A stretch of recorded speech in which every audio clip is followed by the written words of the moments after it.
being reached. So you guys know, you guys are live right now, so okay. everybody can hear you. Okay. Just saying. Oh, okay. Wait, live where? YouTube. Oh, okay. Hi. Hey, no. Mom. I lost my train of thought. Where was I? No, so we're talking about people hating on brand, right? And us doing it for the right reasons. Yeah, and I had this idea, right? Because I have 4.5 years. This is my second time clean, and I've been in and out. I was first introduced to 12 steps probably about 17 years ago, right? Like 9th grade dropout, went to treatment, OD'd like 15, 16, you know. And when you're out on the street, you either see people struggling or you see like normal people. And then I remember that moment when I went into a meeting and I saw all these people and was like, oh wow, like they're saying they're just like me, but you don't see that, you know, until you get into that room, you know, and that's where the power is. And to bring that into the world, like online, and just the reception that I've gotten and the amount of people that are touched, or the amount of people that feel safe enough to talk, to start to heal, you know. So I think it's really cool. We're in a really cool time. There we are. Yeah. So you have a clothing line, right? Yeah. Nice. What's the name of it? Recovery Life Apparel. You on Instagram? Yeah, TikTok. Nice. Some support. You want yeah. That's Mikey found me on TikTok, and that's why I'm here. Love it. Yeah, just connecting, and I have a brand new brand, 6 months old. Oh. Mm-hmm.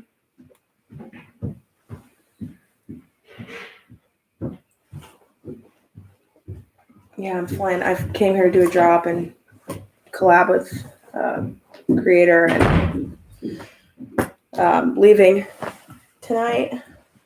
Where's home? Florida. Okay. Wait, you're leaving tonight? Mm-hmm. So we should do a shoot. Like, we need to get like all these characters. What do you mean? Like, do you have clothes on you that they can throw? No. Okay. Mm-mm. No, I don't. Well, when you're ready for that, like, and you're gonna come shoot in LA, if you don't come shoot at Graceland Ranch, I'll almost be offended. No, yeah, well, this was kind of like last minute, right? Because I knew I was coming. I did a drop with Brandon Turner, and he called me. I flew in. I got here at like 9:00 in the morning on Friday, and we talked on Thursday. And I've been following Pat. And when he called me, I said, "Oh, dude, I'd love to," because I saw what Pat was doing, and I said, "Oh shit, that's like." So I have a partner, and she just relapsed, actually, you know, and it's I'm just, it's been a really, really weird week for me. But we're not safe, you know. We have to stay connected. We have to stay honest. And I think one of the first things I saw of Pat, he was like talking to a sponsor, like on the fucking, and it was like, here it is. Right. Like, here's my open, or he was talking to a sponsee, and it was like, here's this whole open dialogue. And I said, holy shit, that's really powerful. And it gave me, this was months ago, and it gave me the confidence, because I had this idea, right? I said, what if we can recover out loud, and the people that you know are meant to find it will find it, and people can begin to heal, you know? And I had the traditions, and you shouldn't be doing that, right, and blah blah blah. And when I saw him doing it, I said, holy shit, like, I'm not the only person. Yeah. And there's a lot of people starting to come out, you know. So he said, come by, and we came here yesterday, and because I'm coming from Oceanside, I think. Yeah, San Diego. And so I said, yeah, I'll stop by. But I'm definitely going to be coming back. Totally. For sure. I love this. Good. I love it. We love having you here. It's great. It's great. Yeah. Are you on TikTok or Instagram? Yeah. Yeah, right? Greg Metro. Metro. Yeah. 1 G or 2 Gs? 1 G. Okay. But yeah, it's beautiful, like what social's done, right? For like just reach alone, like the people that we're able to impact on social, and like live by example, and show people like it's okay to be vulnerable, and I am gonna have moments of uncertainty, and it's okay, because we're all gonna have moments of uncertainty, right? For sure. As opposed to like just my shine, just my shine, just my shine. Like, I should be vulnerable, and my friends should see that. Yeah. which has been like such a trip. Like at least for me, because like super guarded, super protected. Well, and then you we're come out taught of that, an right? environment- Right. We're taught that, especially men. Right. You know. So my hope is that we reach beyond addicts, right? Because everybody needs to heal. Right. Everybody needs to heal. Have you guys gotten that? People that aren't addicts or alcoholics reaching out to you guys? Yeah. Yeah, same. It's really incredible. Yeah. That's cool. Yeah. It's a nice little workout. What's good with you, bro? Chilling, man. You know, Life fair out there? like every day above water, man. Right? Undeserved gift. Mm. You know what I'm saying? Hi. Undeserved gift. Good to see you. Welcome. Is Danielle? Yeah, she should be in the office. All right, got you on TikTok and IG. Love it. Hitting with the fallback real quick. Yeah, Recovery Life Apparel on Yeah. both.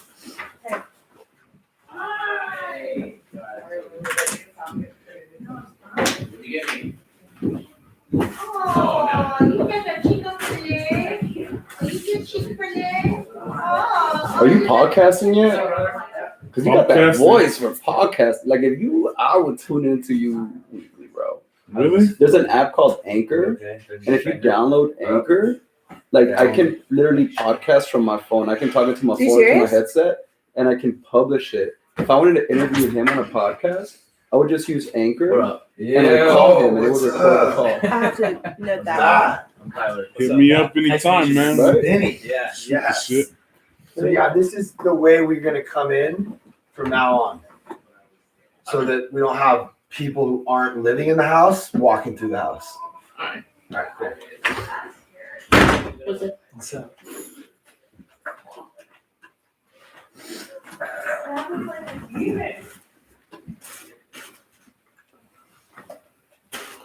These books for us to have or just during this? Oh, during today. Yeah. Okay. That was interesting. So why do people and why is like serving on the mountain important for people in AA? Like why is the book? That's where the steps came from, man. Bill and Bob. Did you guys catch that? That's where the steps came from. This book. And Dr. Bob and the Good Old Timers, he's the only one that references this book, but he read it every day. You'll see the steps in the book. Somewhere in there, like in the first page, it says acceptance is the great first step. And you'll see how he talks about all the steps in there. Hey, what up? Nice hair. Thanks. You know, nice. Here's my sobriety. Welcome. Here's This is mom. the right place. What's up? Here's my sobriety. What's up, dude? That's important to know. Good to see you. Like why? Before there was Mikey, AA, Mikey, you tried to they show would me go to commercial when I Rockefeller came in. Center or Where something is like that it? in New York and listen to Emmett Fox Yes. speak. He would put on conferences and stuff Whoa. Look at that hair. Whoa. in New York. Wait, you want to see? Is it on TikTok or YouTube? Is a place where so over here at Graceland. So Graceland is a place where you can come to change your life, to change your behavior. This place is helping save my life, and to have a good time while you're doing it. I owe my life to the sober living I went to, and I can't wait to give that back to you guys. It's a community full of like super supportive people that actually care about you. There's more a sense of a community, I'd say, and I've never been through the book like how we're doing it. I need to live a better life in practice if I wouldn't have a better life. Join us at Graceland!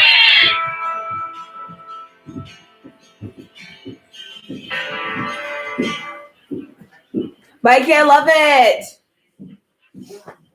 Where'd he go? I love it. I don't know. It's so good. What did he say? The commercial. All right. Oh, So good. can you introduce yourself to the phone? They're like, who's that girl sitting there? So just say hi to TikTok. Hey, Lolita, Recovery Life Apparel. There you go.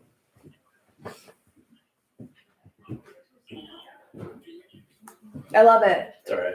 It's all right. I love it. It's Wickham. Real quick. So Right. I think I'm only going to be able to stay for like 30 minutes. That's all good. Do you know what I mean? That's I was good. hoping Oh, what's up, it's right there. I'll wait. If you're looking for your phone. Hi, I'm Kelly. Hi, Kyler. Hi, Kyler. Nice to meet you. I'm Vinny. His mom couldn't figure out what to name him, Tyler or Kyle. Oh, I So like they that. made Kyler That's cool. Generator. or Schaefer. I went on a gnarly hike today. I know, how was it? 3 miles, like uphill. It was good. It was near like Stunt Road. Oh, dope. Yeah, you I can love that smoke weed area. up there. Me too. That's your graffiti spot, isn't it? I never went up there all my days smoking weed though. Oh, I went up there on meth. I mean, oh god. I was just sit in the car when I smoked.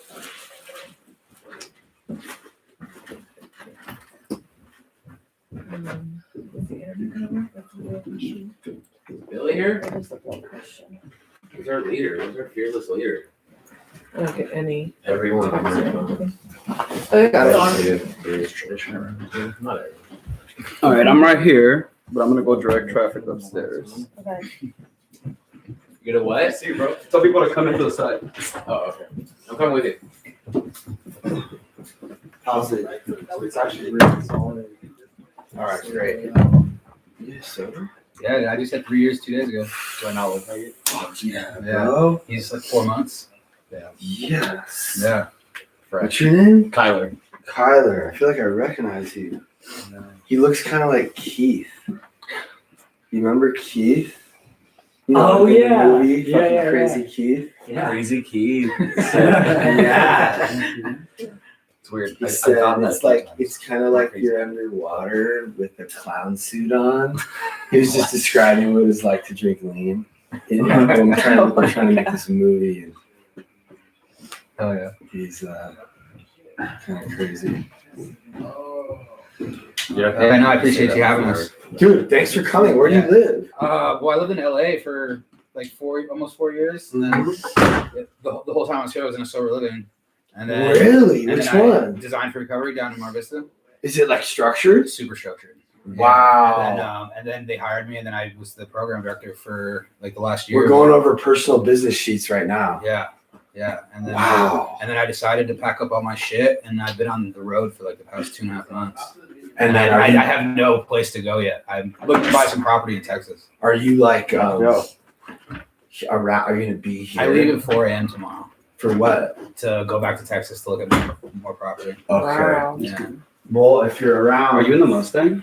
Oh, dude, I'll be back, dude. no. I what live about out in him? Is he? Salt Okay. Lake City. Could you pull it up? Whoa. Yeah, we're all over the So there's place. a Mustang in front of a Mustang or a Camaro. Oh, yeah, the Camaro. Could you pull it up? Yeah. Or you're gonna get Like blocked that, in. man. Yeah, I it can't get happens. blocked in because I have to leave in So a you might have to few. pull yours back so she doesn't get blocked in. So who else has a Maybe Mustang? I'll just park So she's down like- at the yeah, bottom. you Doesn't have a Mustang. Who doesn't have? Wait, Who's behind so the that's you. Mustang? I have a Camaro. And then what do you have?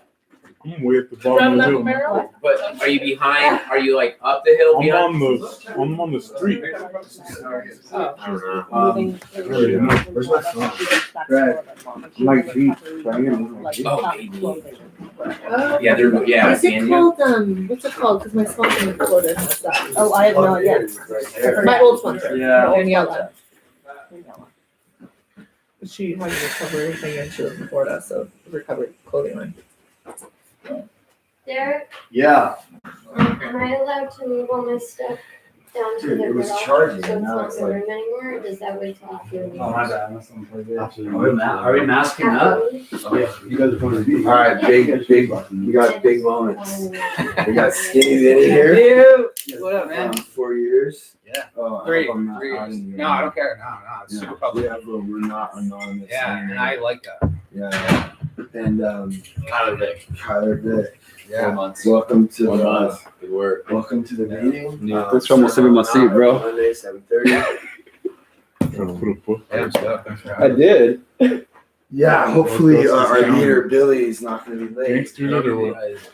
Like some other versions, like we have buddies, and then they're not anonymous. Yeah, What size would you want that? The biggest you got. Okay. Yeah, you So have 10X. to. Yeah. No, I mean, what? 3. 3? Yeah, Okay. for a hoodie, 3. Okay. We'll go XL. Okay. Cool. Yeah, that's good. Yeah, I'll take care of that for you guys. Thank you. Yeah. Yeah, just Thanks make for being sure we have more like on deck, you know? Yeah, there he is. Yeah, what's going on? Hey, Man. Damn, we looking sharp tonight, bro. Not that you really don't, but I'm just. Should I grab mass pack? Did you want me to? Okay. Okay. Just grab them. Yeah. So they're down there. They're by the package by the door. Dude, get in there, man. For now. I'll sit like this by this crazy mofo. What's up, my brother? Nice mug, man. That's right, man. Don't get your tinsel into a tangle. There you go. My daughter. Live by that. Christmas from Live by that one. Yeah, totally. Dude. Tinsel into a tangle. Oh, yeah. Can you grab a book? Here you go. Yeah, we'll share. Okay. We'll share. We'll Is share. there enough? Okay. No, get in there. Till the time comes. Glasses. I remember that shit. You can sit right next to Danielle. Yeah. She's the one who said this. Laser Yeah, it eye was surgery, good. Yeah, it bro. was good. It was? Hey Sam, you don't have any tail lights. Really? Yeah. You got brake lights, but no tail lights. Oh, thank you. Yeah. Have a look at that. 2 minutes. Yep. Okay. Been back. Which one? Well, like his friend, so I go to her house. She doesn't go, right? I'll give you her number. It's You know what? I've never $75. said that. Oh, okay. Different view, you know? Yeah. Good spot. I think. Yeah. What page are we on? 71, I believe.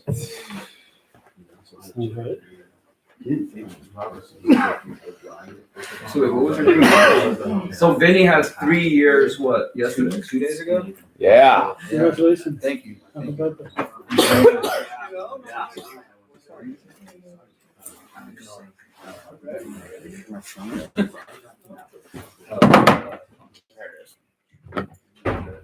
Usually it's. I only have like 3 G. Yeah, we converted. Pat. Thank you, brother. No, dude. So you go with the meter? Oh, you got your shit jacked, huh? Huh. Your spot. No, I have to leave so I don't get blocked in. Yeah. So I parked at the end of the street. Okay, cool. Wait, are we supposed to be wearing masks? Want me to go grab them? Yeah. Yeah? Do you guys have like just a No, just Never somebody- really did what I was supposed to do. I'm going to. He's giving out. Suggested out Thank you. a mask. Oh, I actually have a bandana. I'll be right back. Nice shoes, bro. Got those locals right here.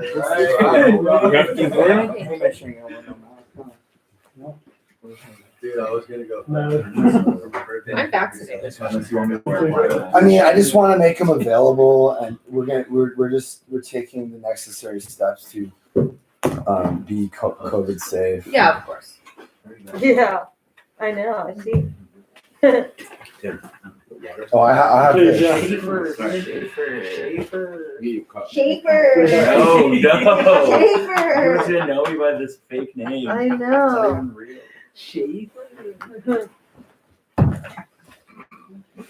Dude, what if I change my name? Okay, welcome everyone to the Graceland Ranch 7 on the Mount meeting.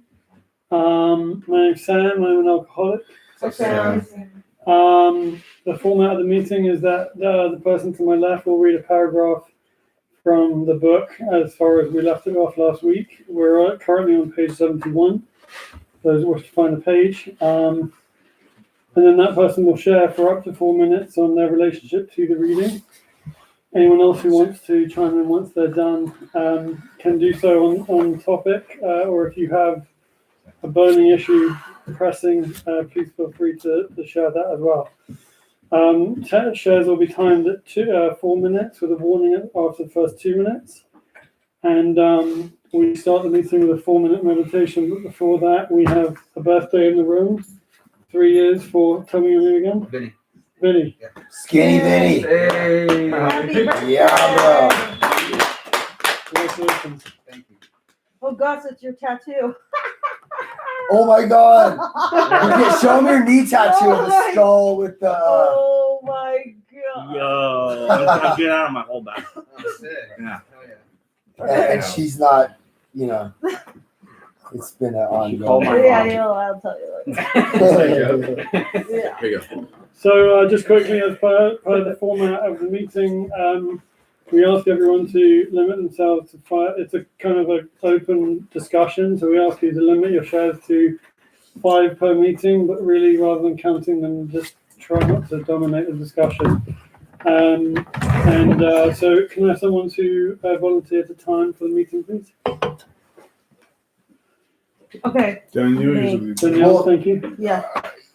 Do you Danielle, would you like to officially She's been just be the timer, and then if you can't be, you can pass it off to somebody else. But we're counting on you to be our timer. You've been doing a great job of it, and if you can't do it, just make sure that your thing gets. Got it. Love you. Thank you. Awesome. So we're going to start with a timed 4-minute meditation. Are you ready? Ready.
Thanks, Danielle. So we're halfway down the page on 71. The paragraph starts in the same deadly spirit.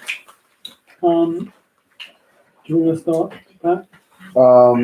Yes. In the same deadly spirit, some teachers forbid their students to read any religious books except those of their own school. This is such an appalling crime against the very life of the soul that no words can be found adequately to characterize it.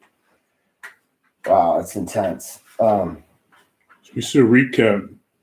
Yeah. So thank you, Paul. We sort of try to, in this meeting, catch up anybody who's wasn't here yesterday or is chiming in on the live stream for the first time.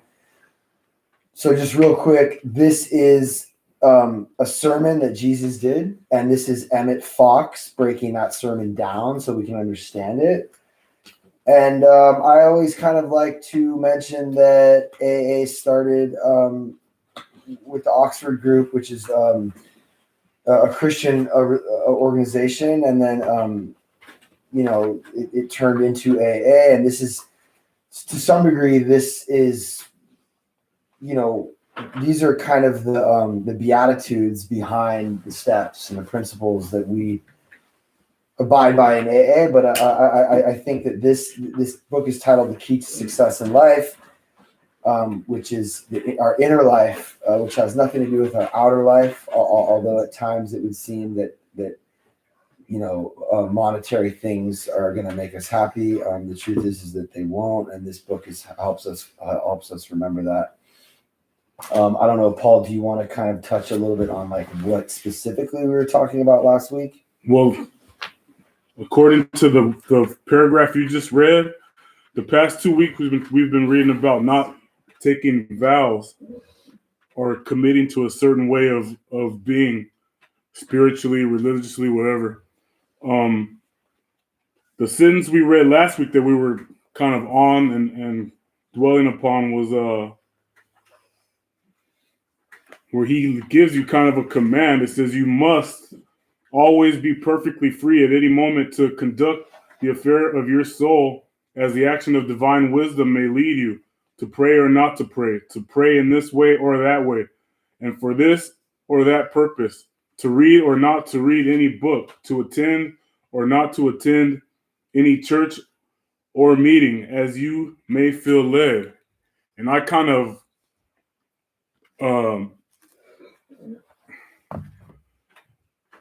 that kind of hit me as a way. It was they say in the rooms, to thine own self be true. And I looked at my key tag and it says that on there.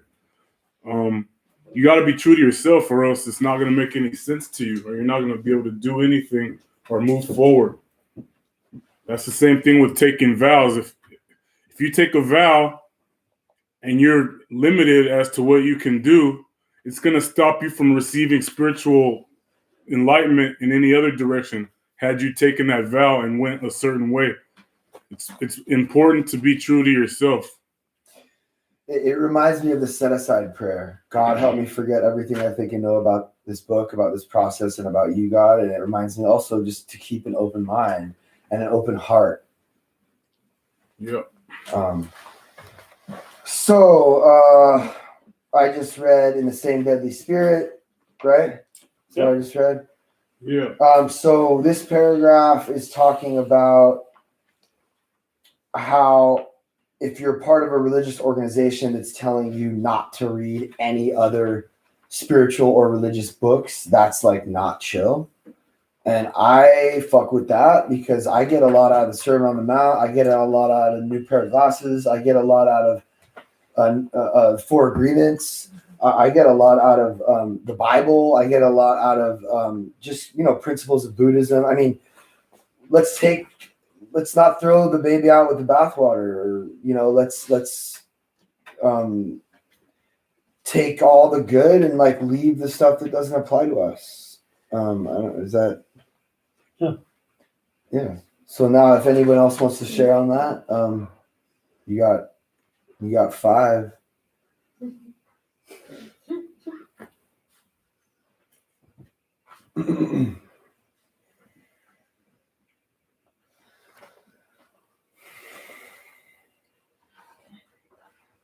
I'll chime in on what Pat just said. I didn't want to speak because I don't want to use all my shares. I almost ran out of shares last week. Say you were working the big book, and somebody said all you can read is the big book. You can't read Sermon on the Mount. You can't read the basic text to NA. You can't read any other text. All you can read is the big book. You're gonna miss all kind of spiritual enlightenment had you just looked at that book. I'm just giving you that for instance.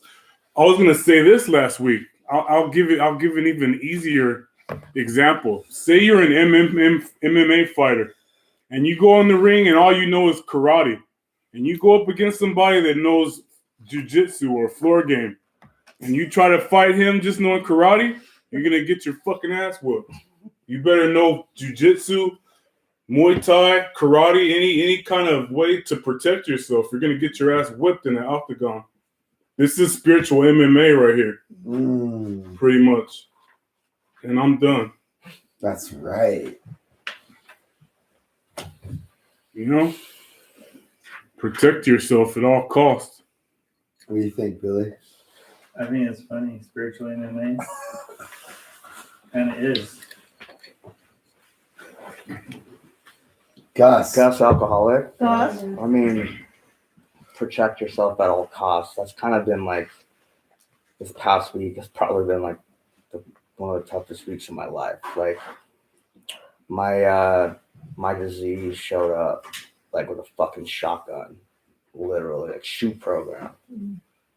And it's really difficult because as much as like of this work you do, you know, it's really hard to separate and protect yourself and be, you know, humble and open-minded.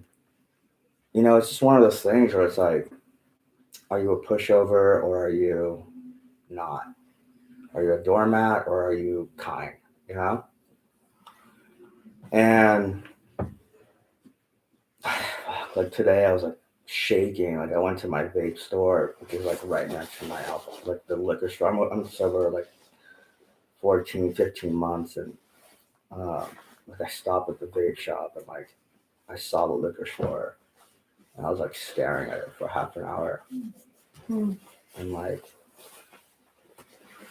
I could taste, you know, the alcohol in my mouth and like my anxiety like going down to empty and my problems gone away, right? So like I came here tonight, regardless of what's going on in my life, and it's heavy, you know, and it's difficult. But at the end of the day, like all that shit doesn't matter, you know. Whatever is God's will happen the way it's supposed to, exactly. And like the most important thing is my sobriety today. And I showed up today for my sobriety. Yeah. So that's it. Thank you so much for coming. Thank you for coming.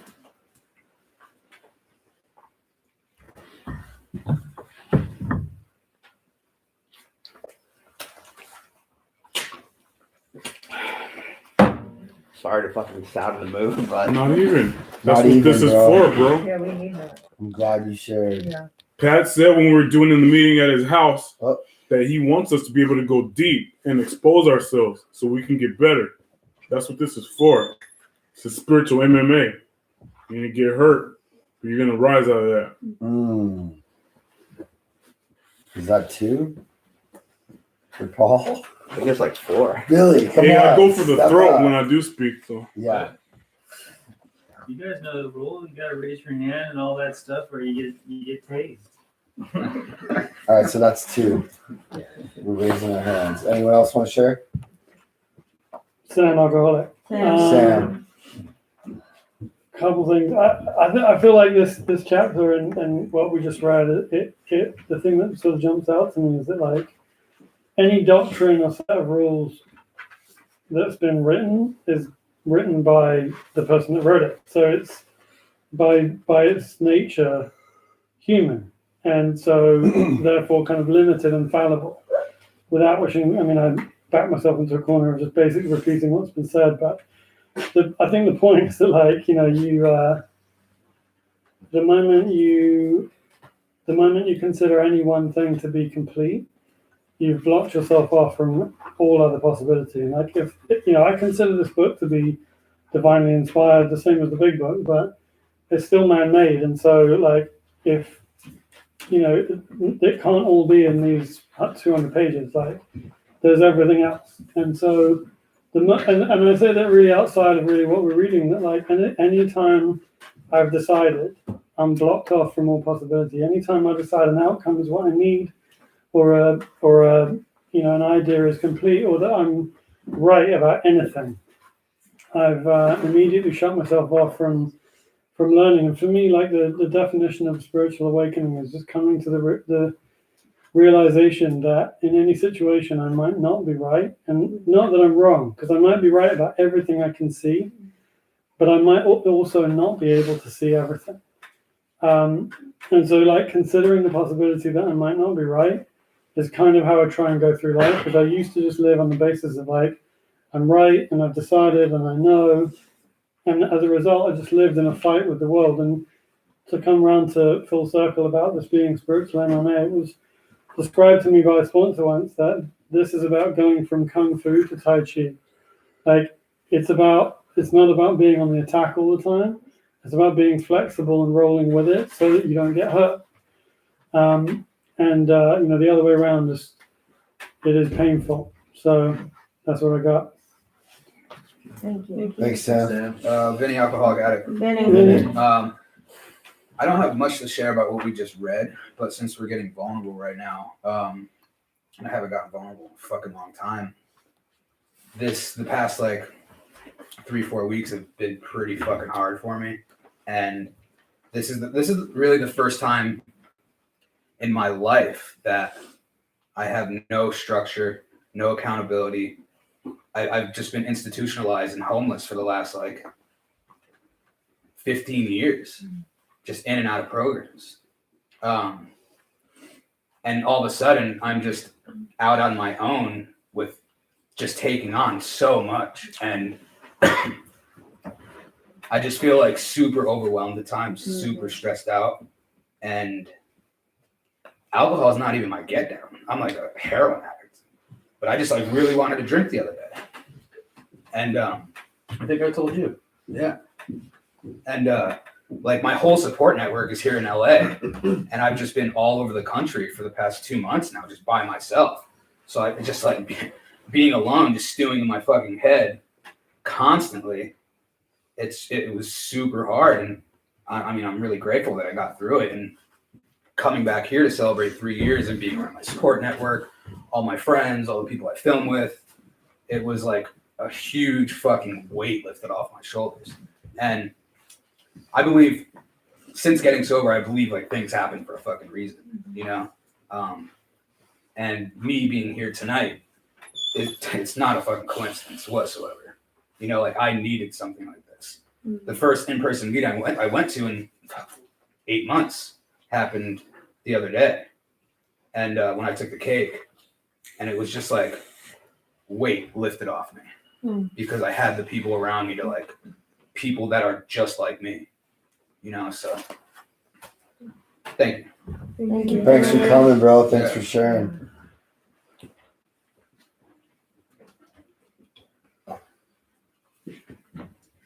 You ready to read, Jordan or Woody? Yes.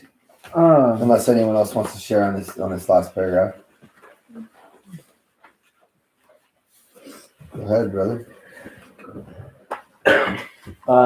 Woody alcoholic. Woody. On the whole, the most important application of this injunction against making hard and fast rules lies in the matter of our prayers. Many people have made rigid rules for the conduct of their personal prayers or devotions, but these are sure to destroy the spirit of the thing sooner or later. People say, I always start with the Lord's Prayer, or a certain psalm, or something else. Others say, I begin every treatment in such and such way. All this is a mistake. You should always pray as you feel led to do by the action of the Holy Spirit in your soul at the moment. It is the spontaneous prayer, the thought that is given to you to you at the moment that carries power. A thought that is given to you in this way has 10 times more power to demonstrate than one that you consciously select for yourself. Remember, however, that it is only hard and fast rules that are to be avoided. It is a good thing to have some kind of schedule of prayer to fall back upon at times when nothing better presents itself. And in fact, most beginners will need a schedule for some time. The essential point is that you must always be ready to drop it at a moment's notice under the leading of Spirit. People sometimes find themselves in a condition where their prayers appear to be bringing no result, and that this is most often due to the fact that they have simply gone stale on fixed forms. If this happens, feel out mentally for inspiration and then use the first thought that comes, or try dipping into the Bible at random. Can I share on that? Yeah. Yeah, so I kind of had an experience like that today. On 86 and 87, when we start our day, it has these set questions that we're supposed to be asking ourselves, like ask God to help divorce us from selfish, self-centered, and all like selfishness and self-centeredness, dishonesty. Have us like help the next person.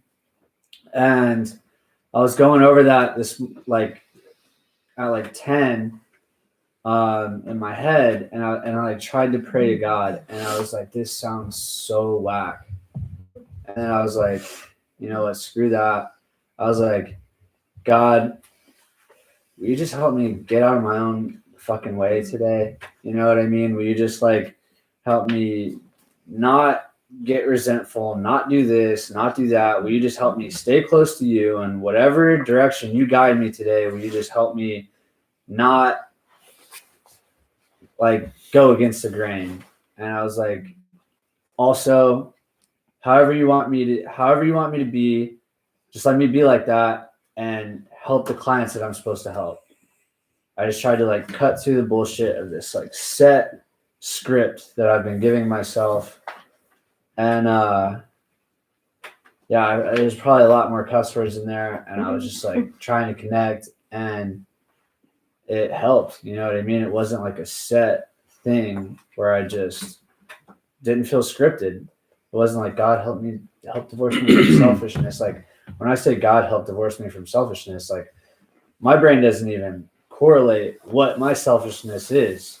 You know what I mean? My selfishness is like comes in all kinds of forms. So like whatever I'm feeling at the moment, I feel like I just got to be open and like vulnerable with God, and like have like an open dialogue, and talk to him like I would anybody else, like I would one of my homies, or like somebody that I actually have a relationship with. Because if I'm like reciting this stuff and have no relationship with God, then what is there really to gain? It's kind of like I'm just talking like I'm a parrot just talking at something rather than with something. So I had a lot of experience with that whole paragraph today. And so I'm done. Oh yeah, I'm just doing this. Hey, my name's Aaliyah. I'm an alcoholic addict. This is not a coincidence, but it never is a coincidence that I'm sitting in this meeting, and I'm really grateful that I'm here and totally relate to that, right? And I was just talking to a sponsee, and my self-centeredness will manifest itself like I'll park in handicapped parking spots. You know what I mean? Like that is like that is dangerous behavior for me, you know. And I've been very distracted over the last couple months, and I'm having an issue with my business partner right now, and I'm very overwhelmed with that.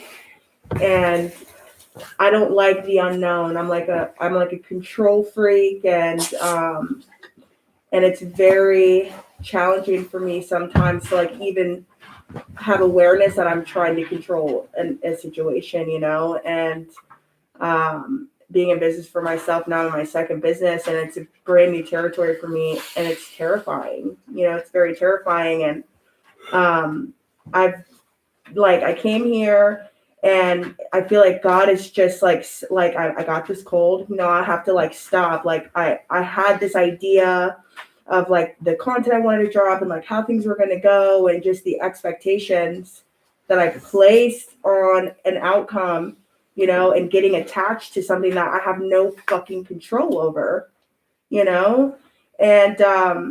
so this is just so pivotal for me where I'm at right now, and I'm just so grateful that I'm in this meeting. And on my way here, I'm like on the phone with my fiance, and I'm like, I'm in a fucking bad mood, blah blah blah, and I think the only way I want it to go. And I got stopped and I almost ran out of gas, so I had to pull off, and I got gas, and I said, God, and that's the first time, if I'm being honest, probably in about 3 months, that I was like, God, like I need you to take this day, take control right now, And I had no idea what I was walking into at this meeting, and it's really beautiful. I'm just so grateful to be here, and thank you.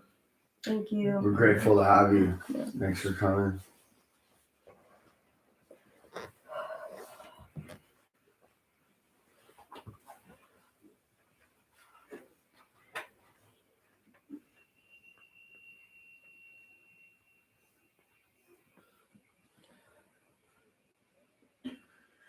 Sam, you can just pick somebody, just randomly, if you want. Go ahead, Billy.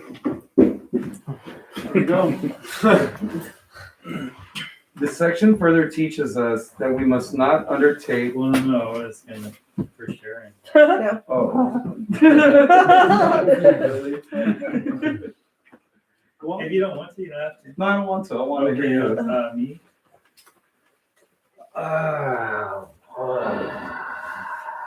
Well, I've been hearing this theme of people having like some real challenging weeks and days. And I had one of those, and I just feel so free now. And I really appreciate my freedom.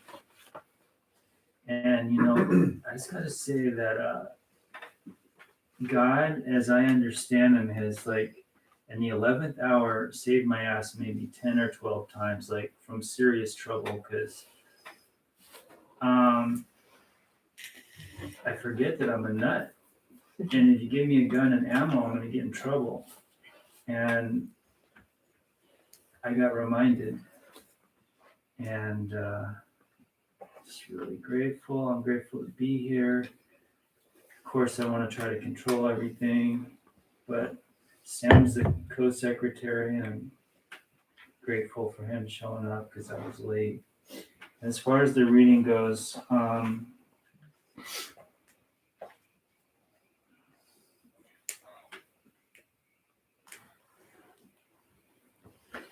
have this tendency, it says like, don't take vows, be open-minded, be open to like in the moment for spontaneous inspiration or intuitive guidance. And I so much am just geared towards, I'm going to do this, this, and that. And tomorrow it's going to be like this. And then next year I'll have this. And from reading this, I've read this several times in the last week. I keep reminding myself every time I keep like, okay, I'm going to do this. Like, I'm going to work out and I'm going to eat this and I'm going to save this money. And, I'm going to find this girlfriend or get this puppy. And tomorrow, I have an insurmountable list of things that I want to accomplish. And then it bleeds into the next day. And I mean, all that stuff is good and fine, but it kind of blocks me off, like you were saying, just blocks me from like being here in this day and getting the things done that God wants me to possibly, and that really that I've already got the means to the end, and that's just life. I'm alive, I'm free.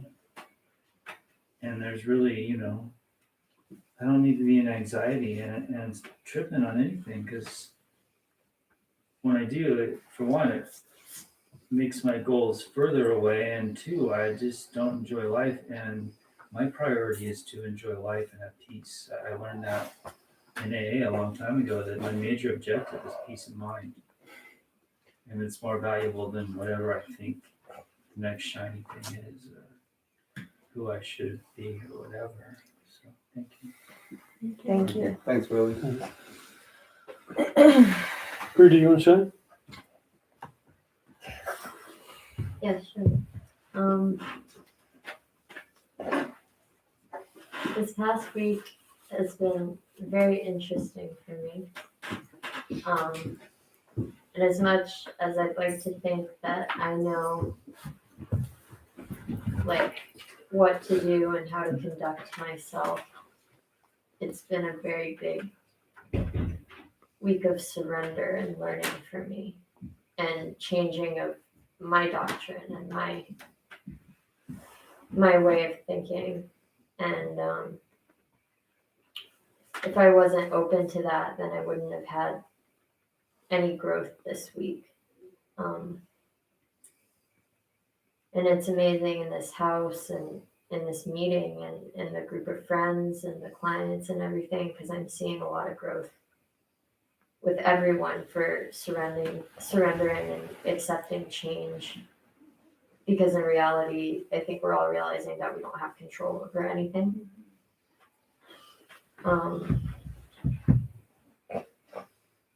And we don't even know how to conduct ourselves as alcoholics in this house, so we're learning how.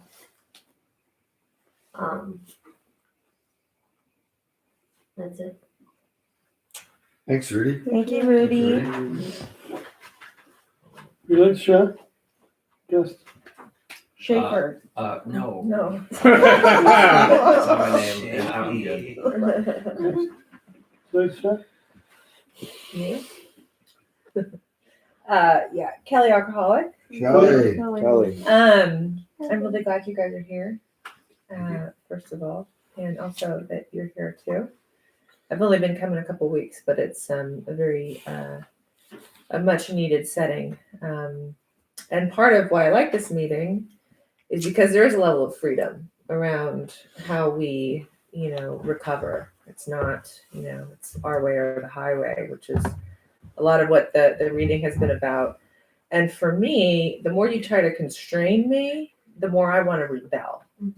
I grew up Catholic, didn't agree with that. I mean, I agree with certain aspects of Catholicism and aspects of different religions and what have you. But when it came to me getting to know my own God, that was challenging for me because I'm a very fact-based person. I need proof. I need to, so for me, it was seeing that you guys are sober. My parents are sober 30 years. I have 11 years tomorrow. So when I got to the rooms, looking around, looking at my parents, saying like, holy shit, how the hell are they sober? There is something at play here, like around tonight, no, we're not all necessarily in recovery, but we should be out right now, like tearing it up. And we're not. And that to me is a miracle. But I, at one point, was told by sponsors in AA, pray this way, say these prayers. And I would find myself saying those prayers in the morning and not even really realizing what I was saying. So I had to really open up a fluid communication with my God. And again, that can happen at any point in any day. And I like that mentioned it here. It's not like we have to speak perfectly and word things to God so that he understands us, right? Sometimes it's just a thought, like, help me, God. That goes through my head multiple times. I'm going through a really hard time right now. I don't know what's going on right now, but I feel like there's a lot of transition happening for a lot of different people. Last week I was in a terrible mess. This week I'm much better and there's new opportunities that have come my way. For me, the painful moments have always been where I've learned the most and I've grown the most. You either go or you grow. And I look back now at some of my challenging times, even my using. I mean, like, I'm now able to help newcomers with those sorts of things. As a woman going through some of the things we go through in sobriety or recovery or drinking and using, what have you, being able to have that experience and then share it with another alcoholic is just, you can't even measure it. So yeah, I've learned that my God's not going to drop me.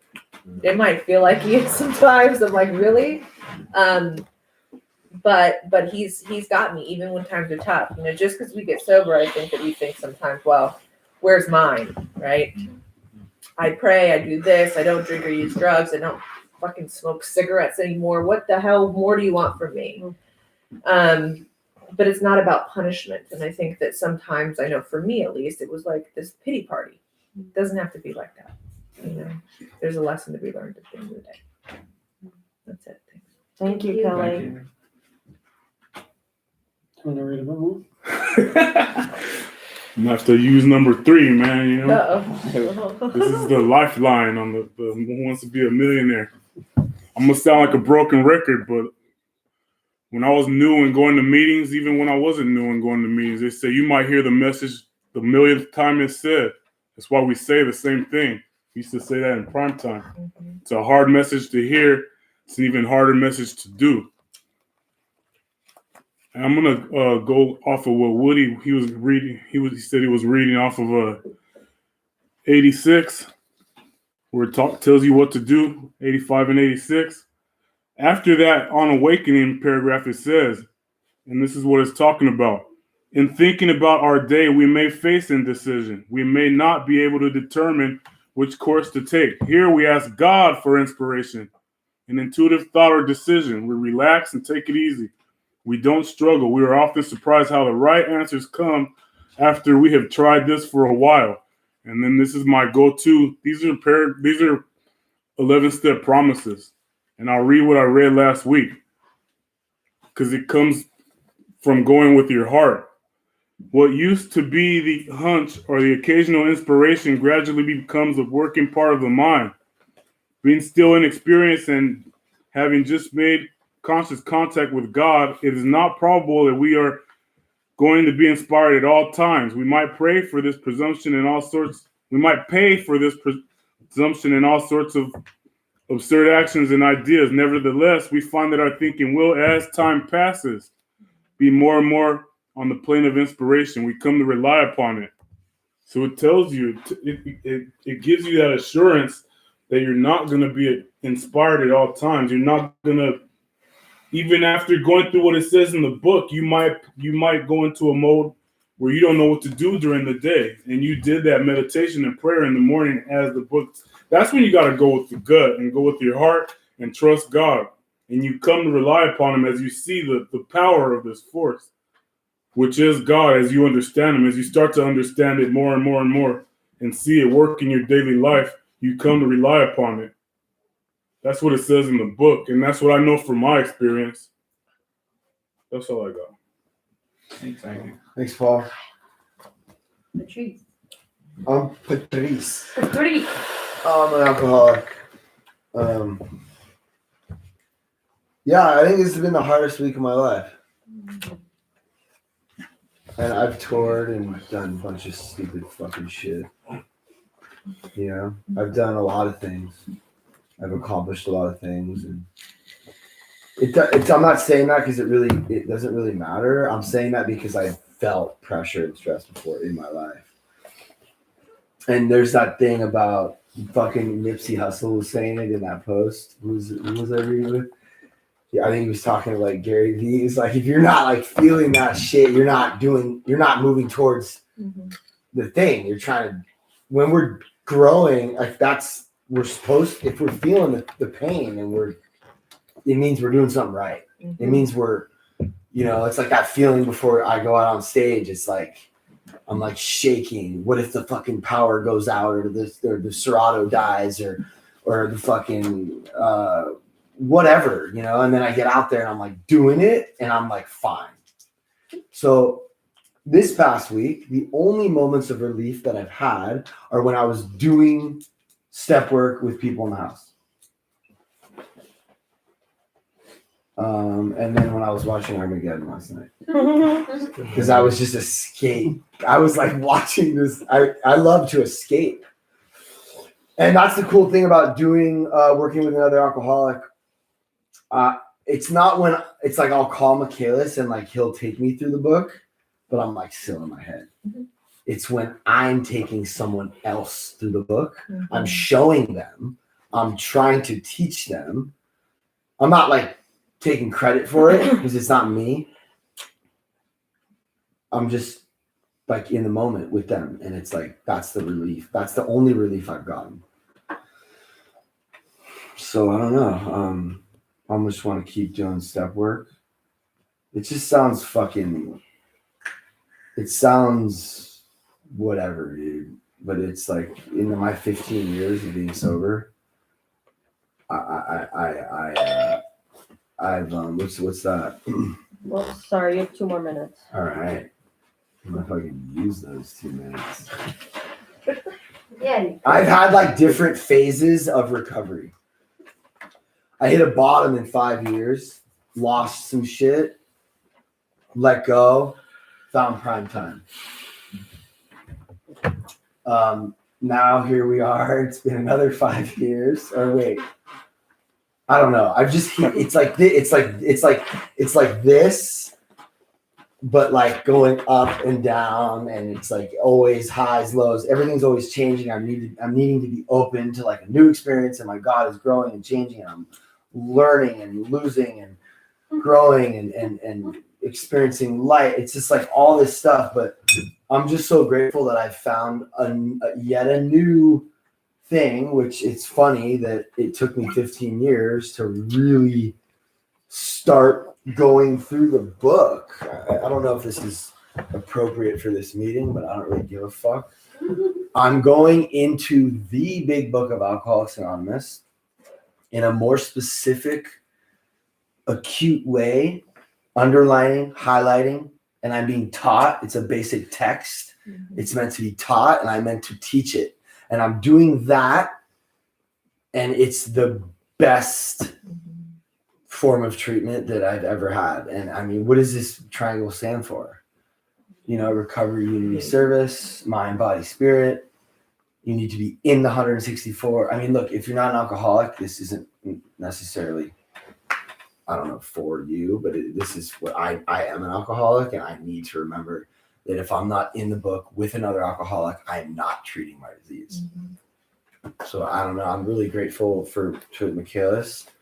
We've nicknamed him Yoda in this house because he has like 20 years and he's done a lot of gnarly shit in recovery, and he's learned and he's found this. So he's given it to me, and I just want to keep giving it away to you guys. Thanks. Thank you. Can I say that?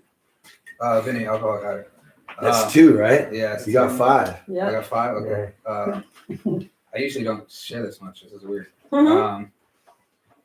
While you were just speaking, I was kind of thinking back on why I've been feeling so overwhelmed. And how I said before that this is like the first time that I've been a free man. You know what I mean? Like I have money in my pocket, a car, all that material shit I have. Relationships with my mother, again, relationships with my family, great friends, great support team, right? And now, like from being homeless 3 years ago to now, like I'm about to purchase my first house. I think what I'm so overwhelmed and so scared and all that fear is coming is the fear of failure once again. And I don't know why what you just said really sparked that. And because if I think back, failure is just like a reoccurring theme in my fucking life. You know, like I was never able to get past 30 days ever. This is the longest amount of clean time I've ever had. So I think that fear of failure, and not just failing myself, but like failing the people around me too. You know, because now look, like I'm so grateful to have a little platform now to like help other people and spread the message of I was talking to somebody earlier, like what I'm trying to really get the message out that like life does not have to be fucking boring when you get sober, you know, because that's what scared me for years to even try. It was like, dude, if I'm gonna be miserable sober, I might as well just keep getting loaded.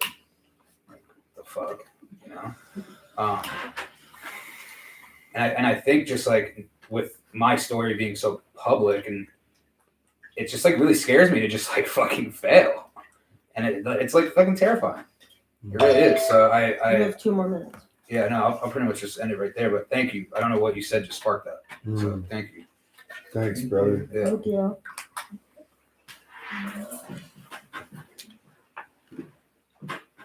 Jordan. Want to share, Jordan? No, not a good thing. Okay. Yeah, sure. Okay. Josh, you want to read a bit more? From the Yeah. book? Well, Paul didn't actually read. No, he heard me say, "Do you want to share again?" And then but he asked if you wanted to read, but you just shared. Do you want to read a So paragraph? now it's Paul's turn to actually You guys got. read Then I'm gonna do from my the book, and then Gus will read because he didn't even read his thing, right? Okay. Does that make sense? Yeah. You know I got something to say about everything. So. Right. But he was asking He gets if a you free wanted one. to read. That's a free one? Use it.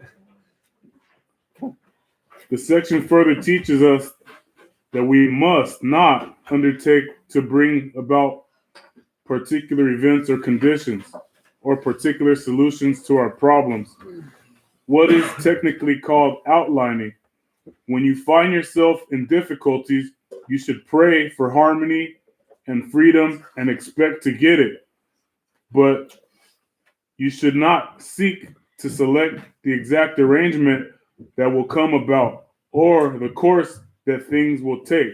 If you make up your mind very firmly that you are going to get a particular thing, you may, if you have a certain type of mentality, bring it about. But this exercise of willpower is almost certain to land you in difficulties. You will get your own way, and then you will bitterly regret it.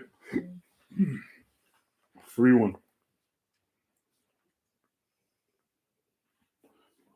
I was taught in sobriety that expectations or resentments are premeditated resentments.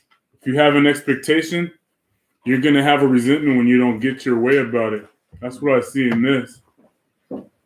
If I think everything's going to go my way, when they don't go my way, I'm going to have a resentment. And resentment's the number one offender.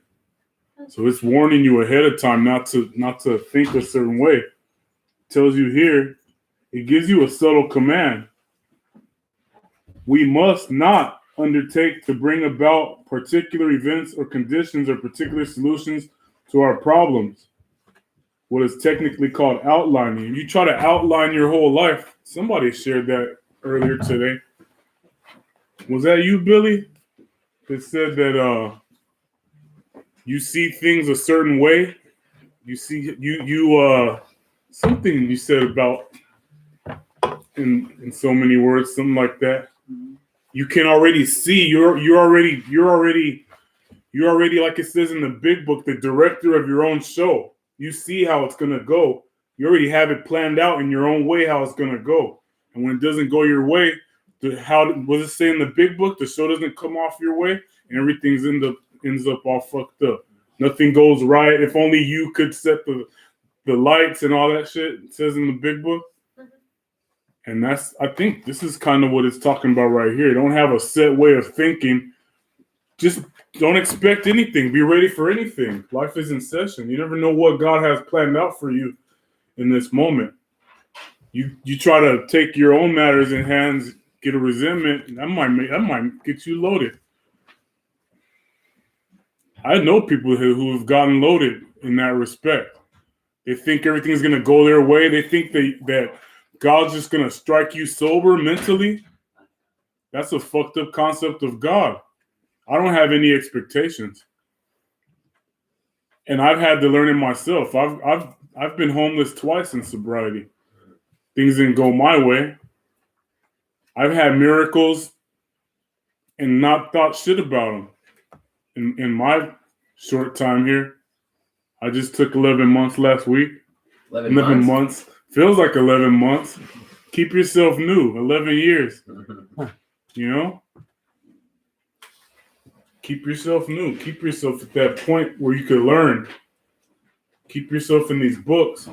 And have no expectations, man. Expectations will take you out. Expectations are premeditated resentments that'll get you loaded if you dwell too much on them.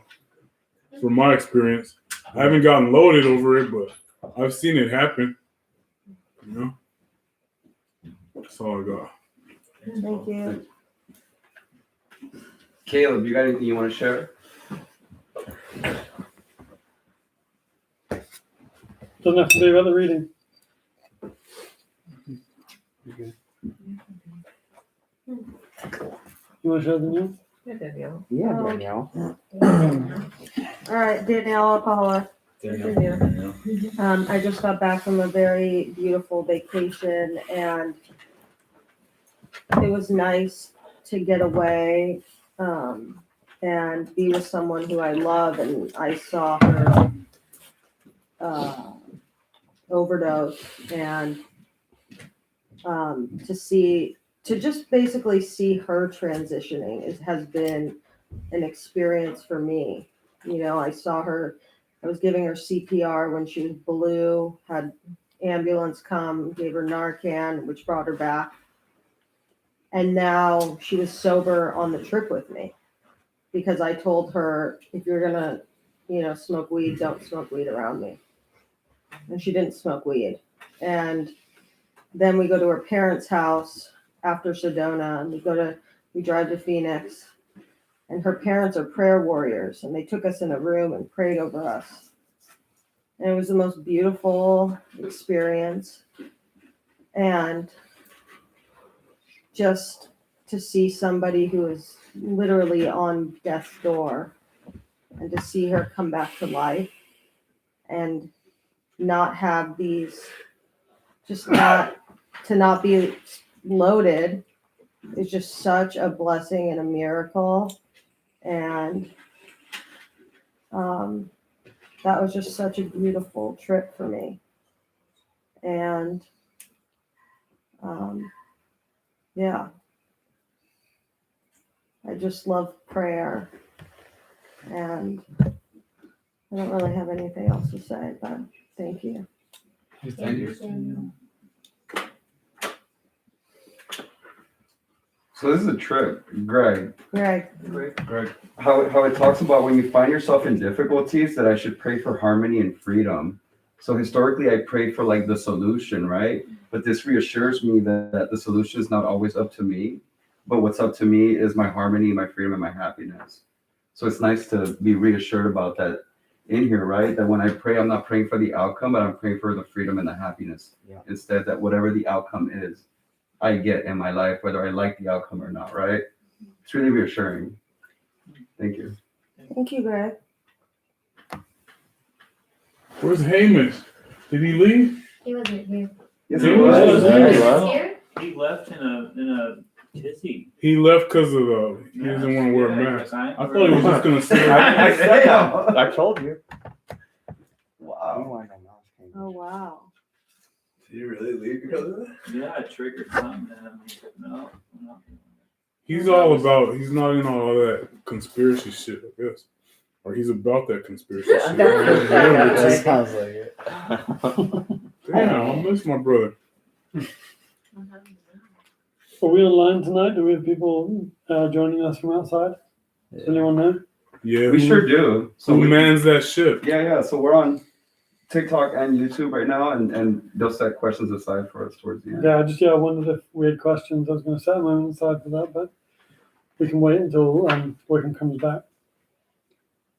So Sam, what I usually do in this time, I would probably call on him because I don't know him and he hasn't said anything. Oh, He already said he doesn't want to share. Oh, really? So then I would just pick somebody, and if they don't want to share, usually I just say, just introduce yourself so we get to know who you are, you know. Okay. Would you like to share?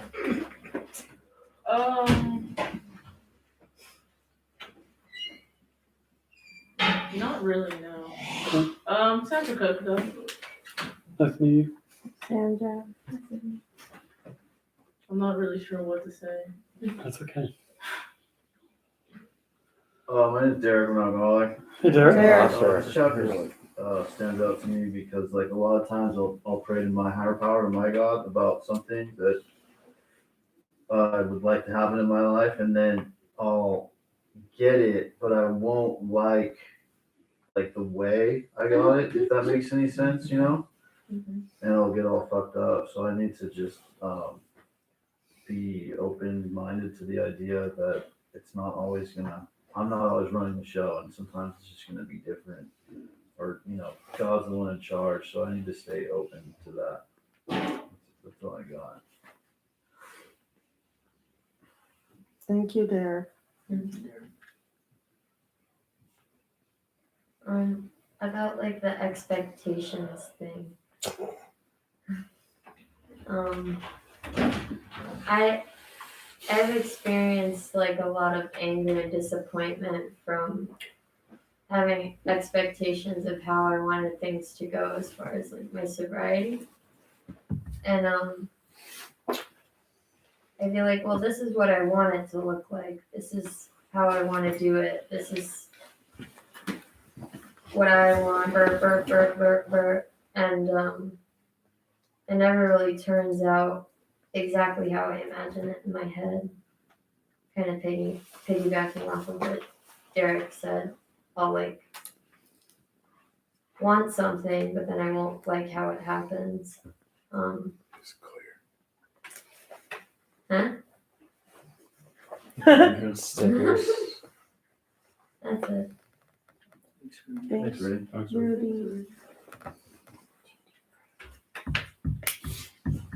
You want to read the next paragraph? Yeah. I'm Gus. Alcoholic. Gus? Oh, you're at the top of 73, right? Yeah, nay. Yay. Yeah, okay.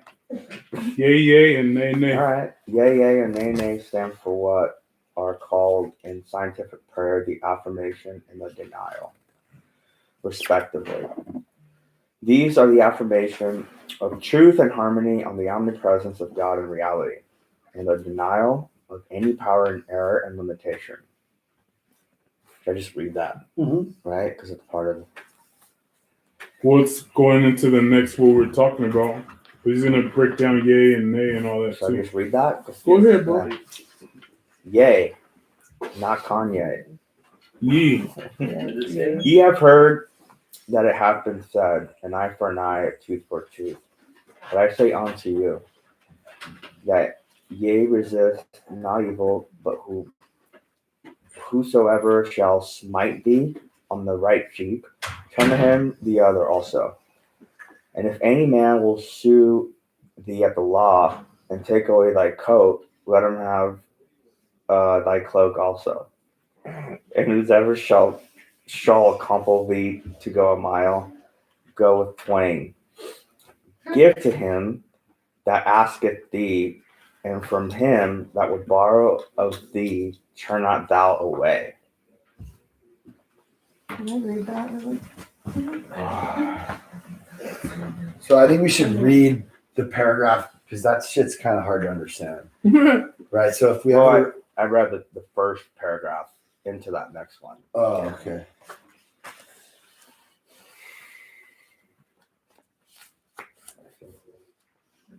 I don't know, maybe we should keep reading so it explains it a little better. Okay. You want me to do it? Sure.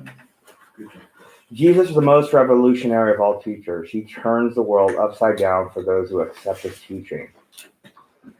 When once you have accepted the Jesus Christ message, nothing is ever the same again. All values change radically. The things that one spent time and energy and striving for are felt to be no longer worth having, while other things that one passed by onto the way with scarcely at a glance are discovered to be the only things that really matter.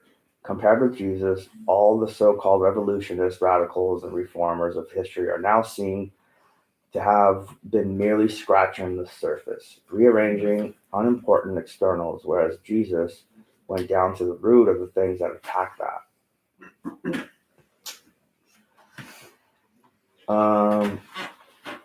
There's so much in here. I don't even know where to start. If anybody else wants to share on this, maybe I'll piggyback. Sounds like he's just bigging up the Jesus Christ way of teaching in that paragraph. In the next paragraph, he's going to go more into it, though, about what we're talking about. Eye for an eye, tooth for a tooth. You resist not evil, but whoever shall smite you on the right cheek. No, I'm just refreshing. Sure. And if any man will sue thee at the law and take away thy coat, let him have thy cloak. Also, I mean, there's just so much here. I don't know if this is like really relevant to this, but I saw on TikTok today, Chester Bennington, right? He's talking about, and we all know Chester Bennington was an alcoholic, took his own life, hung himself, and talk about a person who like basically had everything, right? You know, great family, beautiful son. He was in one of the biggest bands in the world for a long time. Success, fame, money, anything he ever wanted, and like he was never satisfied. And he talks about like when he's happy, he wants to take that away. Like when he's sad, he wants to take that away. When he's just like whatever, he wants to take that away. And he said like I have to be on top of this is a bad neighborhood. He said, he points to his head like this is a bad neighborhood, and the beast lives in that neighborhood. And like the beast is always after him, and he needs to be of service and do work and help other people in order to slow the beast down. And like I relate to that so much, especially like this past week.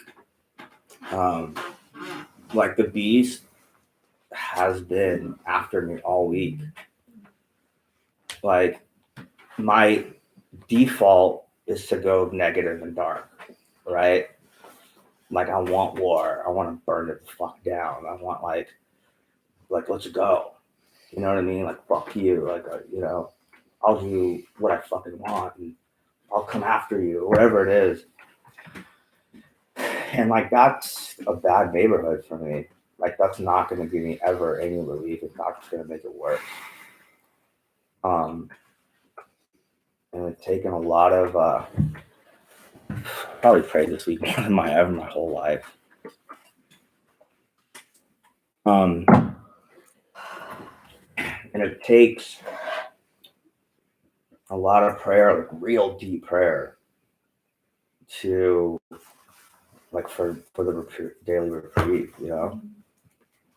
Like I should have. Now I feel like I should have been doing like way more work before like I ran into this like army that feels like trouble or like coming after the beast coming after me, you know. And then Danielle, like it's funny you mentioned that tattoo. Like I was like thinking about this all day. Like why do I want this tattoo so bad? Like big. Because like that's the war beast. That's like the war inside me. And I need to like see it a lot. Know that it's there. And I'm just laughing in her face. like I need to know that it's there and it's always gonna be there. And I need to like look at it every day and be like, no, I don't want that. But it's there. It's behind my back. It's always coming after me. She's like, no, I still don't get it. They're not getting it. But like I don't know. That's why I feel like it's a different kind of thing. But I wanted like huge on my back, and it was just now it makes sense. Like that's the beast, you know, and that's like the war beast. I don't know. But anyways, thanks for letting me chat. Thanks, Thanks, guys. guys. Billy boy. Billy alcoholic. Hi, Billy.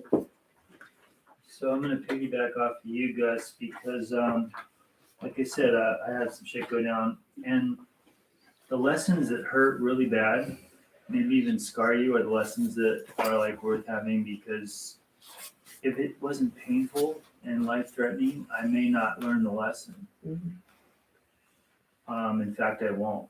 I know. And so, though I hate getting hurt,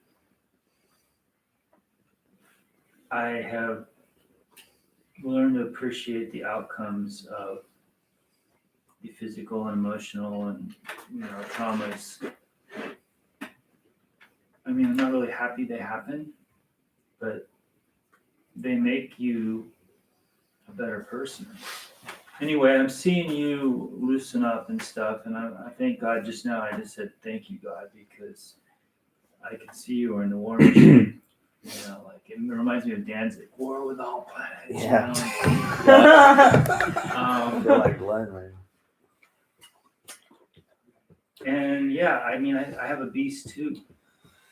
So I like the way you put that because, but I'm pretty like it sounds like me. I'm sorry, I'm talking about you. I should talk about me. So awareness of the beast has been like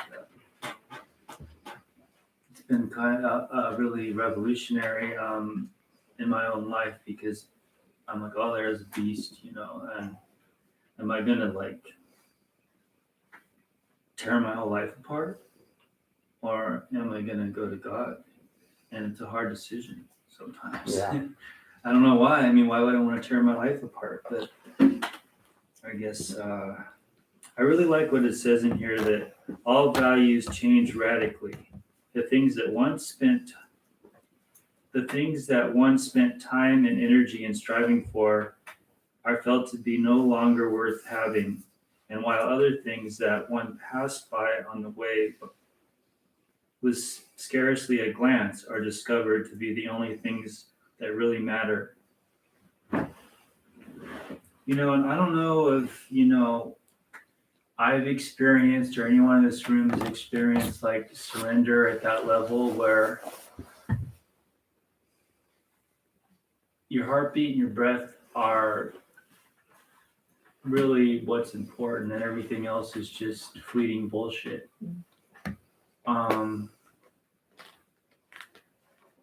But it's just such a wonderful place to be. I mean, and I think that people misinterpret that as like, oh, I'm no longer going to do the things in life I need to do. But experience is no, that's not the case. You're still going to do what you need to do. But I have this sense of freedom, and like I just see things different. It's almost like I'm shrooming or something. You know, it's a neat experience, and usually on the end of like some fucked up shit. Not always. Anyway, like I said, you know, I found out that peace of mind is the most valuable thing to me because all good things come from it. All opportunities, the source, enjoying your life before it all goes by. And it's all like my one job is not to make anything happen. My one job is to live by principle and strive for, culminate, and babysit peace of mind. What? You know, everything else You say that is just again? a byproduct. Say that one more time. No, that was not. amazing. You got to say that again. Strive for, culminate, what? And babysit Peace peace of of mind. Yeah. And actually Astrid kind of really taught me that lesson. Principles before personalities. Yeah. Anyway. So it's really crazy because, you know, I just really didn't like hearing Jesus so much, and there's a whole lot of Jesus on this page. But I'm cool with it now, and in fact, he's kind of like my buddy. I talk to him, I'm experimenting by talking to Jesus. I still can't figure out who's who or what's what, but I talk to him, and I'm just, boy, that's new for me. Wow. Because I was sort of like a Christian hater, you know? Still am a little bit, even though I like some Christian people, but yeah, so when I first started this book, the whole Jesus thing made it very difficult for me. But I like how they're calling him like a revolutionary and stuff. I'm like, I could make up my own Jesus, right? I could be like a badass. Anyway, now I'm just going off on a tangent. Thank you. Thanks, Billy. Thanks, Billy. Thank you, Thanks, Billy. Billy. Patrick? Sam, you got a hand over there. Oh, sorry, go ahead, please. Oh man, this is fucking insane. This is like, I feel like all we have to do is stay in the thing, and it all kind of, as long as we, like, I'm trying to find a way to speak generally, right? And not get specific. But I've been in a lot. Jesus talks about money a lot, right? And we talk about this a lot. So it's like, yeah, when we start trying to apply these principles in our businesses in this fucking Western go get money, go hard, fucking protect, it gets to be kind of tricky. So I've been in bands with people and businesses, and I've felt like I wanted to attack, or I felt like I've been attacked, or I'm measuring all these different things. And I've had to time and time again in my life, like bring love where there's discord or whatever. Bring love where there's hate, or bring light where there's darkness. And it seems like it's a very vulnerable thing to do, to like make that call or walk up and hug the person that you're kind of like. It's like, but it actually isn't that hard. Like when you just do that thing that seems contrary to what, like, Western, fuck that shit. Fuck that, like, war, competitive. One thing you said one time, bro, in a meeting, Billy, you were like, I don't like, one time you shared it at primetime meetings, like, I don't like you guys. You're like competitive and like driven, and Billy just has this kind of humble, defeated energy about him, and it's something that I want. And it says in the book, we cease fighting everyone and everything. Like, I'm done fighting. I just want to have loving people around me. And I just want us all to do this. All we have to do is show up and do this, and the rest will work itself out. And I'm just sort of feeling the presence of God, like, in the room, and we all have our own little specific things that we're going through, which we know don't matter, but they feel so fucking real. And I wrote something in my big book that I wish I had. It's in my car. I read it to you, Danielle, the other night. It was all about me. I'm selfish, and I want what I want the way I think it should be. And as soon as I'm thinking maybe it's not going to look that way, I'm willing to try to figure out however I can get it. And I'm so driven that I like find ways to get it. But I lose it. I've lost it. I can't keep any of it. And God is going to take it away and give it to me in the way that He wants me to have it.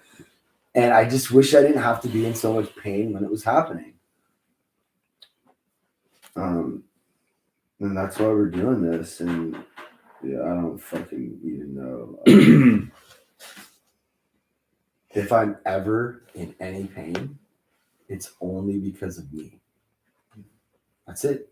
And sometimes it's hard to see where I'm thinking selfishly. But it's just, why would I ever be in any pain if I have no expectations and I'm only here to serve others? I wouldn't be. And I'm just so glad that we have this room and this book and the opportunity to sit. And I'm just so grateful that you guys are all here, and I need this really bad. And I guess more will be revealed. I don't fucking know. I don't know shit. Am I supposed to know something? It says to be an empty vessel, man.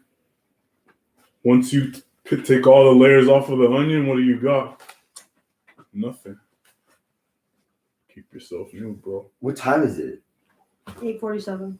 Okay, that's great. So at 8:50, we're gonna do 10 minutes of just like. Can we just address somebody online, Mikey? Is there anyone or anything So before we jump into that?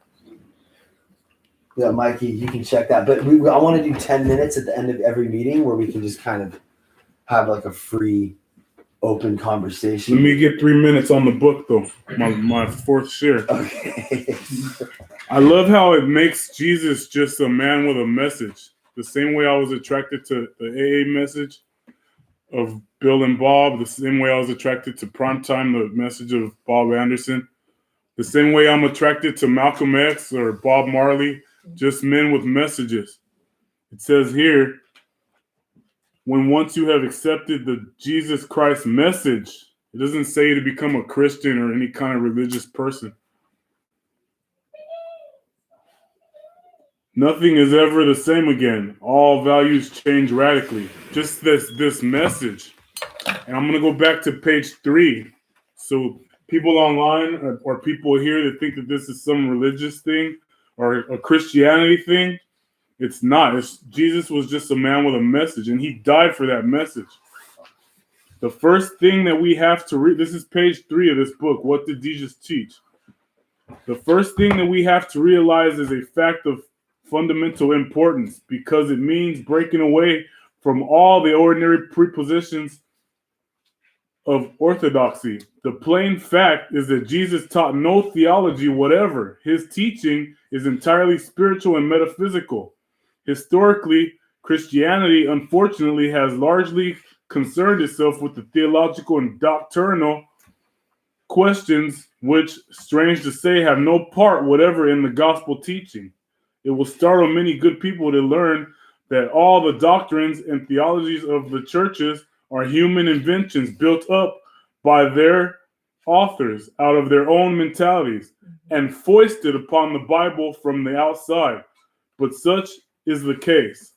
And it goes on and even says that Jesus, this is from the Bible. Jesus says you can perform bigger miracles than I even performed.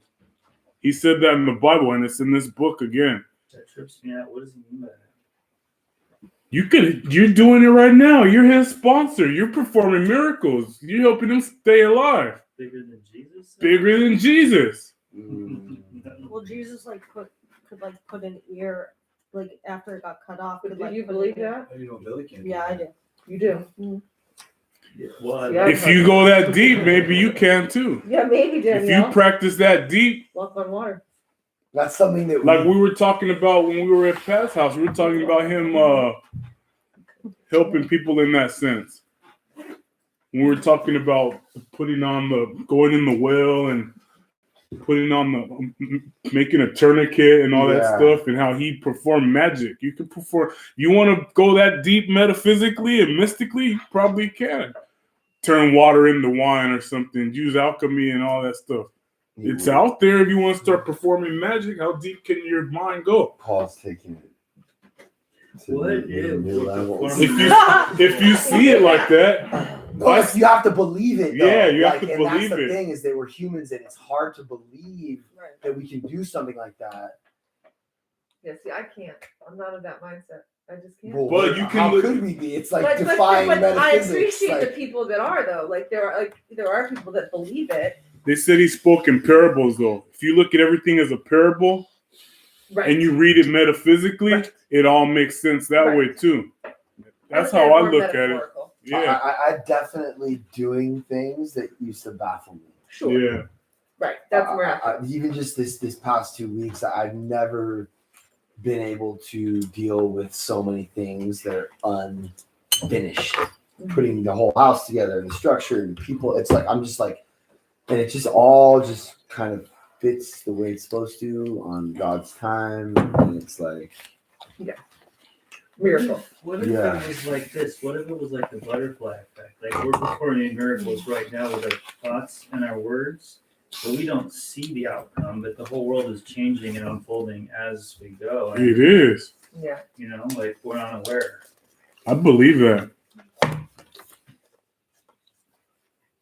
Yeah, I just had a kind of a really, I don't know, me and Danielle were talking about the archetype, the cross, and, Jesus dying on the cross. Look, I don't want to get into whether or not that happened. I think it did. I mean, but the point is that is the ultimate loss. Like, he died. He was misunderstood. He was stoned to death.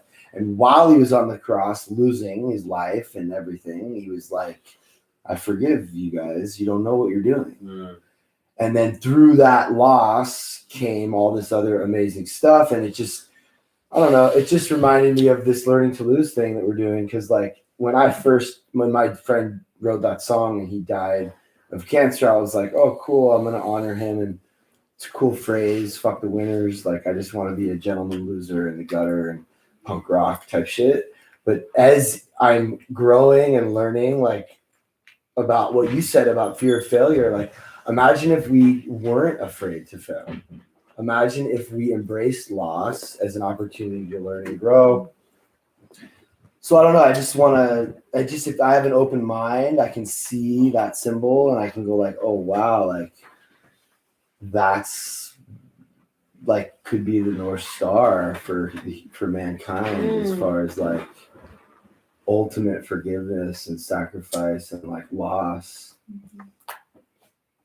It's just weird. Like you just said it, bro. Like once you open your mind, anything's possible. Well, no, but you said once you understand the stuff Jesus was saying, like everything you think changes. Yeah, radical change. Oh, I don't even care about any of that stuff anymore.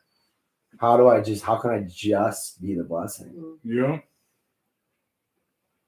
It's just if you go by his message, Imagine if I'm inspired by a lot of people. Jesus is one of them. For sure. Yeah. For sure. There's a lot of other people that have died for Yeah. the better good. Martin Luther King got smoked. Exactly. I wish Chris Exactly. John Lennon. Nipsey Hussle was helping the hood and he got smoked. Right. It's crazy. Exactly. There's a modern day Jesus. Yeah. They say Bob Marley was killed through radioactive waves. With a T, bro. Yeah. I wouldn't be surprised. They didn't like his They say they pushed it in the radioactive waves in the lights when he was in concert. There's theories on that shit. How he caught cancer. And these people had peaceful messages. You start enlightening too many people, Yep. someone's gonna be out to get you. Yep. You know? There's just some that take it to the extreme where they're not afraid to shout that shit out from the fucking mountaintops. I just think it's cool that we have like a bunch of like hope to die drug addicts like in a room together, like doing this. Like it's weird. Like who would have ever thought we'd be doing this, talking about this? I never would have thought. That's a miracle. Before AA, throw you on a padded wall. What? Danielle's talking about giving CPR to somebody who OD'd and now she just wanted to trip with him. It's like what a motley crew of like. It's so rad. You gonna say that's not a miracle? That's a miracle. That's a miracle, dude. Like I said before, like things don't happen. Like things happen for a reason. Yeah. I have 15 overdoses, and this guy's insane. And, like the shit he does online is like insane. He's the most gnarly dude ever. Thank you. Thank you. Well played. Yeah. No, it's and a lot of those overdoses I was found by complete strangers Narcanning me, and then that comes like the feeling of survivor's guilt because I like my best friend that I grew up with. He had one overdose and died. You know, so and then that makes me question why me.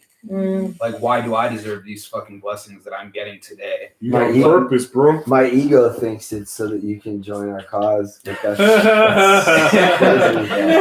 we should talk because you graduated structured sober living. Yeah, absolutely. And it's crazy to me because I started following you. I don't know, like a little after COVID hit, and I was really digging your message. I was really digging what you guys are doing here, and I DM'd you, and you got back pretty quick. I was like, "Yo, I'm digging what you're doing. Yo, we should like." I didn't know you were sober, bro. Yeah, and I was in the garage of my sober living. I thought you were just some crazy fucking guy. If I knew you were sober, I would have been a different thing. And then, and then now we're here. So Cool. it's a weird Thanks to fucking. Mikey, yeah. It's a trip, and it's what's even weirder for me is it took the drugs and alcohol, like you were saying, like things happen. It might not happen the way you want them to happen, or when you want them to happen, but like I've been dreaming since I was 11 years old to be doing what we're doing now, and the drugs and alcohol took that passion away from me. And it got to the point where I just didn't even care anymore. I don't give a fuck about anybody else. Don't give a fuck about myself. All passion and love just went out the window.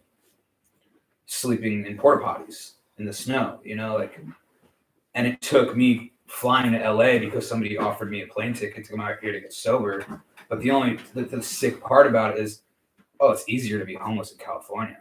Yeah, I'll take that. You know, so, and then I end up in a sober living where I meet our friend and things just started happening. And it's not just anything. It was like the things that I've been wanting to do since 11 years old. When I fucking finally gave up, I was like, I can't fucking do this anymore. I can't. And not even 2 months of being in that sober living, these miracles and blessings just started happening. Like the whole way I just looked at the world, and I had no intentions of staying sober. No intentions whatsoever. And it was just spiritual experiences that I've had even before completing the steps. And it took me a while to get through the steps. I'm not gonna lie, it took me 2 years. I'm a fucking huge procrastinator. It's like one of my biggest fucking downfalls. But this, like, knowing I didn't believe in God, I grew up Catholic, I didn't like it, I was not about it, and I'm all about facts. But since I got sober, I've had some things happen to me that I just can't explain. Feelings that I've had and the people that I've met and places that I've been that I just can't fucking explain how this shit has happened to me. With 15 overdoses and strangers Narcaning me. So, I mean, I owe everything that I have to this fucking program. I could say that over and over again, for sure. Happy birthday, man. Thank you. Happy birthday. Appreciate better, you know. All right, we don't have any questions online. Everyone's good online. Everyone just said thank you and they're happy to be here. And we're gonna talk for 2 more hours on the podcast and tell us your whole story. Yeah. Thanks, Sam. Take it back. This time. Yeah. All right, thanks for joining us, everyone. That's us for this week. I think we're going to close out with the prayer of someone's choice. Caleb, you want to lead us out? Good choice. Yeah, let's start with the Serenity Prayer. God, grant me the serenity to accept the things I cannot change, the courage to change the things I can, and the wisdom to know the difference. Amen. Happy birthday. Thank you. Thank you guys for coming. Thanks for being here. Yeah, man. Thank you for having me.